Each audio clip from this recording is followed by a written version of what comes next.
पुण्यामध्ये खडकवासल्यामधून 45,000 पाण्याचा विसर्ग होणार आहे आणि बोटीतून सोसायट्यांमध्ये जाऊन सतर्कतेच्या सूचना देखील देण्यात येत आहेत। पुण्यामधील धरण परिसरामध्ये पावसाचा जोर कायम आहे आणि त्यामुळे खडकवासला धरणातून संध्याकाळी 5 वाजता विसर्ग वाढवला जाणार आहे। 35,000वरून हा विसर्ग 45,000 इतका वाढवण्यात येणार आहे। बोटीमधून आढावा घेतलाय प्रतिनिधी नाझिम मुल्ला यांनी।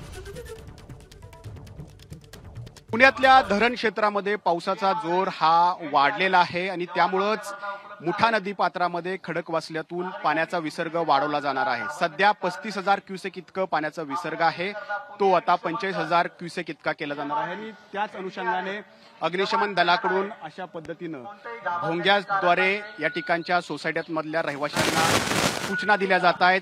केवळ अग्निशमन दलाचे जवान नाहीत तर आपण इकडे मागे बघू शकतो की लष्कराचे जवान सुद्धा या ठिकाणी तैनात आहेत। ते सुद्धा बोटीद्वारे या ठिकाणी सोसायट्यांमध्ये जात आहेत आणि नागरिकांना सतर्क करण्याचा प्रयत्न करत आहेत। परत एकदा आपल्या बचाव कार्याला सुरुवात झालेली आहे, काय कारण आहे?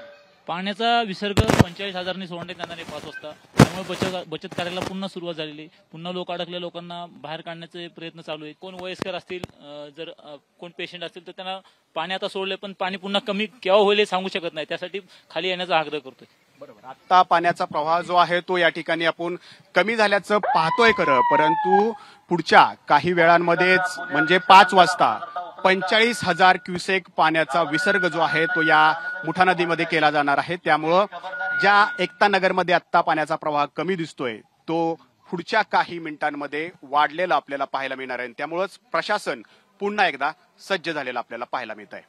कॅमेरामन राजेश बिडकरसह नाजिम मुल्ला, एबीपी माझा, पुणे। एबीपी माझा, उघडा डोळे बघा नीट।